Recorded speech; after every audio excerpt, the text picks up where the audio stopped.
5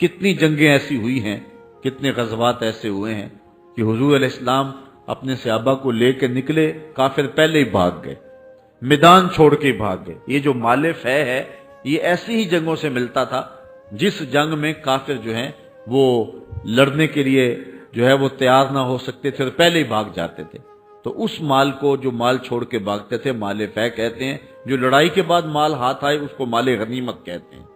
یہ باغ فدق مال فے سے تھا، یہ جو ہے وہ لڑائی کے نتیجے کے اندر نہیں ملا تھا۔ تو اس طرح حضور علیہ السلام کو یہ شان عطا فرمائی کہ ایک مہینے کی مسافت پر ہوں تو لوگوں کے دلوں کے اندر روب پڑ جاتا۔ دوسری بات کہ اللہ نے میرے لیے پوری روئے زمین کو مسجد بنا دیا اور طاہر بنا دیا، اسے تیمم کیا جا سکتا ہے، پاک کر دیا۔ جس کو جہاں وقت ملے اور جہاں بھی وہ ہو تو نماز کا وقت پالے تو وہ وہاں نماز پڑھ سکتا ہے۔ اب یہ صرف حضور کی امت کو شان دی گئی ہے اور یہ حضور کے قدموں کی برکت سے ہوا ہے کہ پوری دھرتی پاک کر دی گئی، ورنہ یہودی کو بھی عبادت کے لیے اپنی عبادت گاہ میں جانا پڑتا ہے، اپنے معبد میں جانا پڑتا ہے، عیسائی کو اپنے گرجا گھر میں جانا پڑتا ہے۔ آپ دیکھ لیں جتنے بھی ادیان ہیں، جتنے بھی مذاہب ہیں، ان کو عبادت کے لیے معبد میں، اپنے گرجا گاہ میں، اپنے کنیسہ میں اور اپنی عبادت گاہ میں جانا پڑتا ہے۔ لیکن حضور علیہ السلام کے قدموں کے طفیل پوری کائنات اور دھرتی کو یوں پاک کر دیا گیا۔ آپ کھیتوں میں کام کر رہے ہیں، نماز کا وقت ہو گیا، وہی مصلی بچھا کے نماز پڑھنے لگ جائیں، پوری دھرتی کو حضور کے قدموں کا صدقہ پاک کر دیا گیا۔ یہ شان حضور فرمایا مجھے دی گئی اور میرے علاوہ کسی اور کو نہیں دی گئی۔ تیسری بات وَأُحِلَّتْ لِيَ الْغَنَائِمُ وَلَا تَحِلُّ لِأَحَدٍ قَبْلِي، میرے اوپر مال غنیمت حلال کیا گیا ہے اور میرے علاوہ کسی پر یہ مال حلال نہیں کیا گیا تھا۔ تو یہ حضور علیہ السلام کا تیسرا خاصہ ہے جو حضور کو عطا کیا گیا۔ چوتھی چیز وَأُوتِيتُ الشَّفَاعَةَ، اللہ تعالیٰ نے مجھے شفاعت کا حق دے دیا۔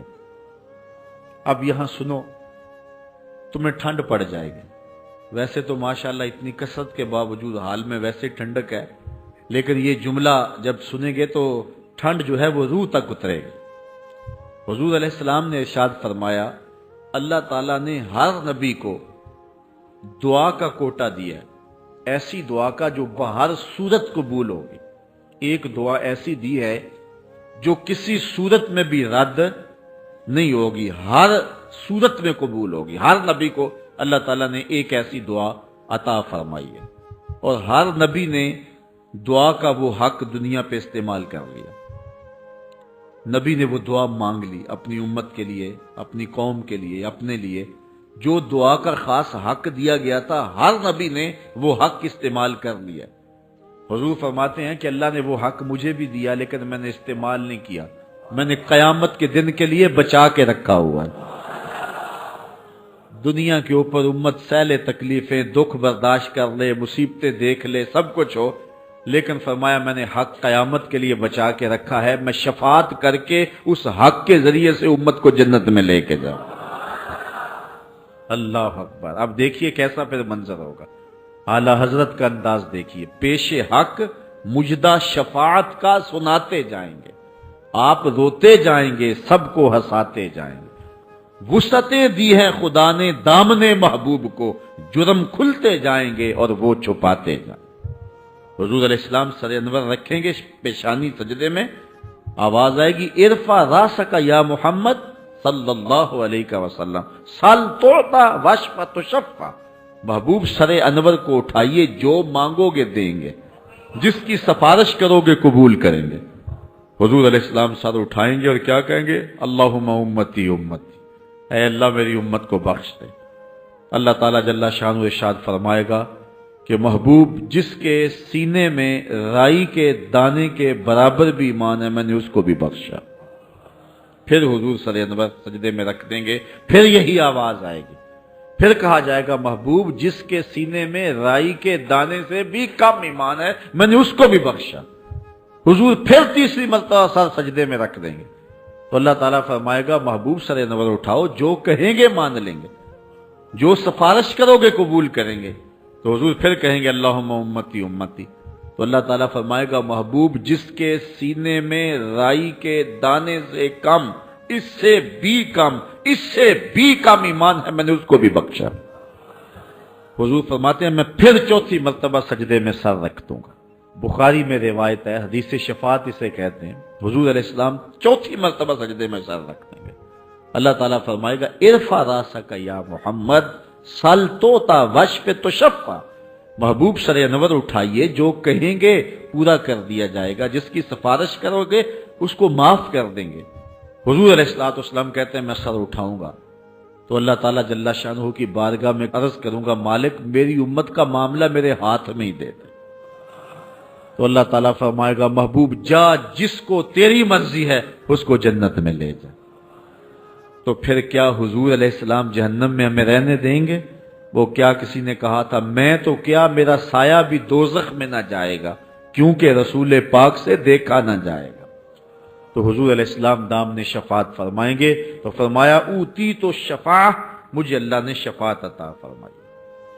اور پانچویں خوبی جو حضور فرمایا مجھے دی گئی میرے علاوہ کسی کو نہیں دی گئی، وہ یہ وَقَانَ النَّبِيُّ يُبْعَثُ إِلَىٰ قَوْمِهِ خَاصَّةً وَبُعِثْتُ إِلَى النَّاسِ عَامَّةً، کہ ہر نبی کو اپنی قوم کی طرف خاص طور پہ مبعوث کیا گیا، اور مجھے پوری کائنات کے لیے عام طور پہ مبعوث کیا گیا، پوری کائنات کے لیے عام طور پہ جو ہے وہ مجھے مبعوث کر دیا گیا، یعنی میں تمام مخلوقات کے لیے رسول بنا کر مبعوث کیا گیا ہوں۔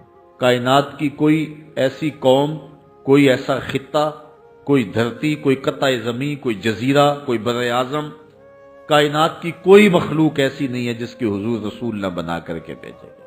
تو یہ وہ شان ہے جو اللہ تعالیٰ نے میرے نبی کو عطا فرمائی، اور حضور کے علاوہ یہ کسی اور کو نصیب نہیں ہوئی۔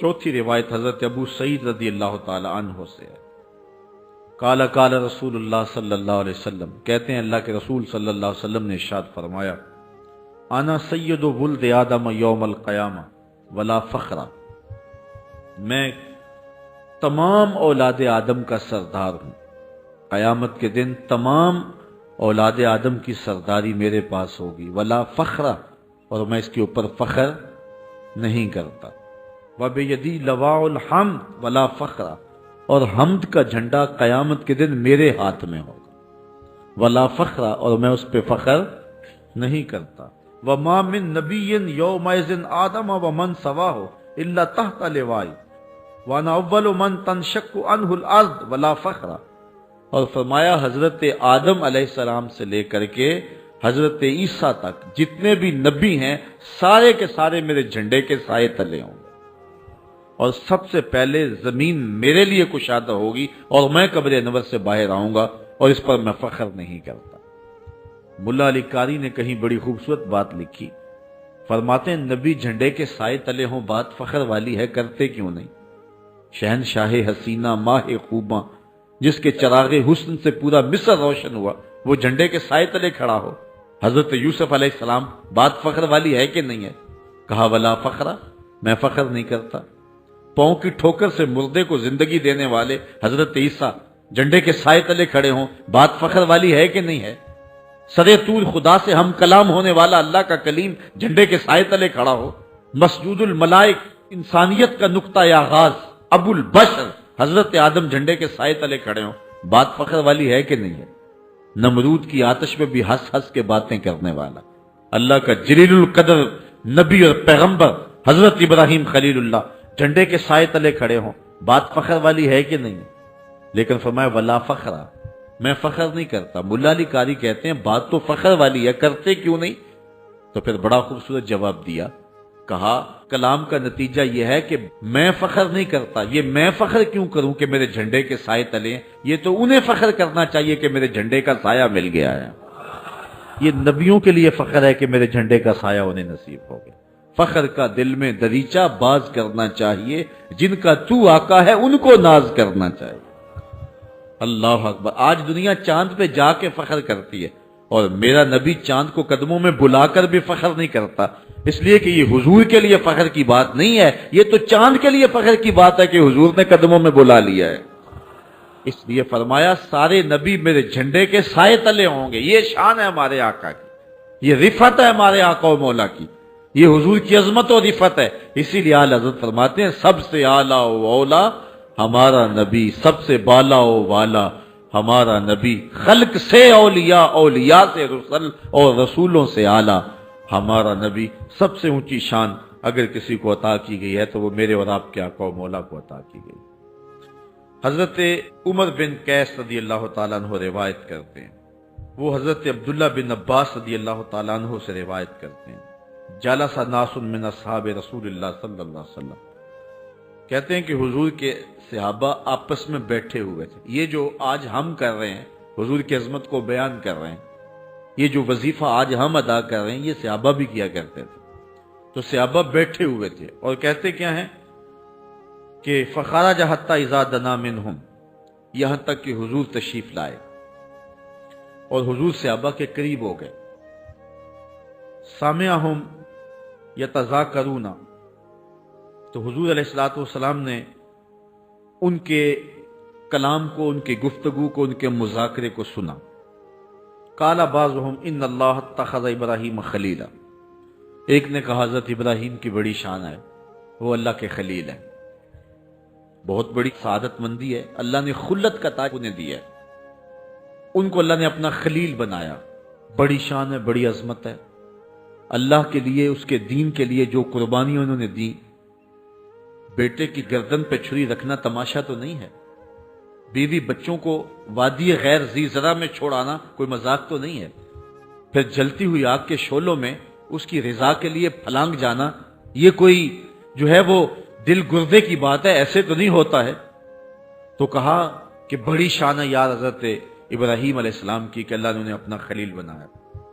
وقال آخر، اور دوسرے نے کہا موسیٰ کلمہ تکلیما، یار شان حضرت موسیٰ کی کون سی تھوڑی ہے، رب نے ان سے کلام کیا ہے، یہ شرف پایا ہے کہ انہوں نے اللہ تعالیٰ جل شانہ سے کلام کیا ہے.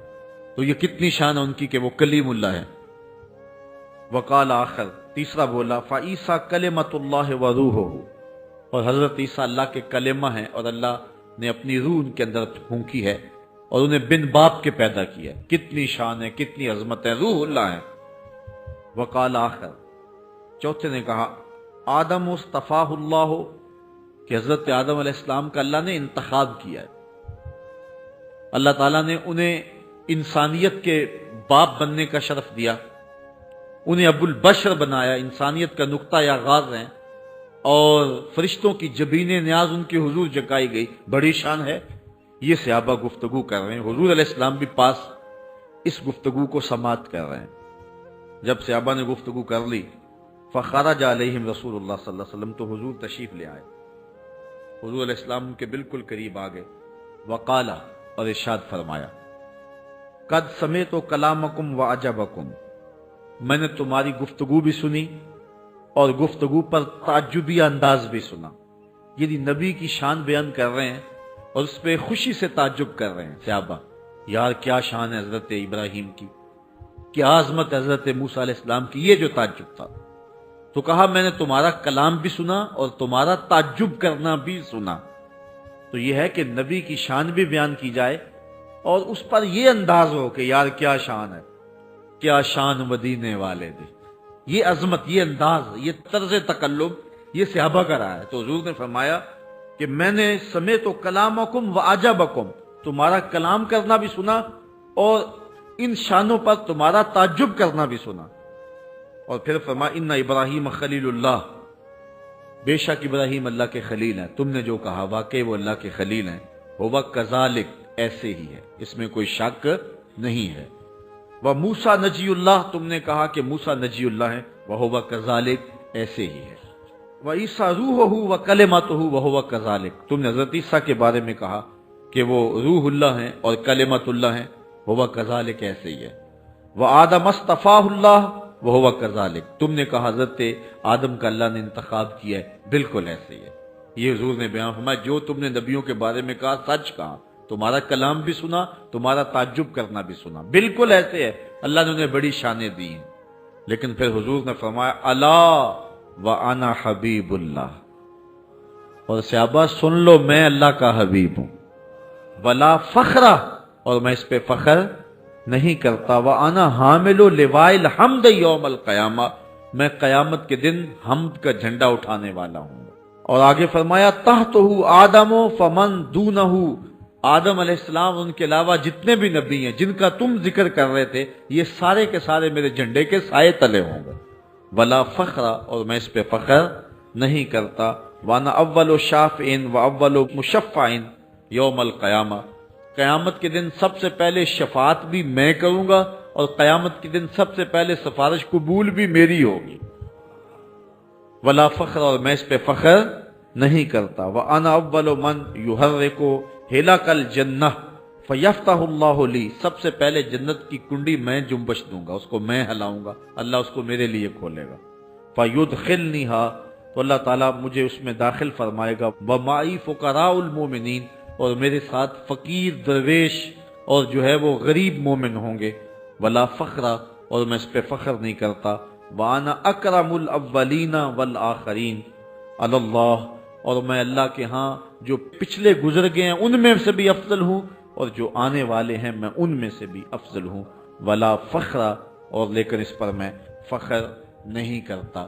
یہ ہیں شانیں، یہ ہیں عظمتیں جو میرے اور آپ کے آقا و مولا کو اللہ تعالیٰ نے عطا فرمائی ہیں۔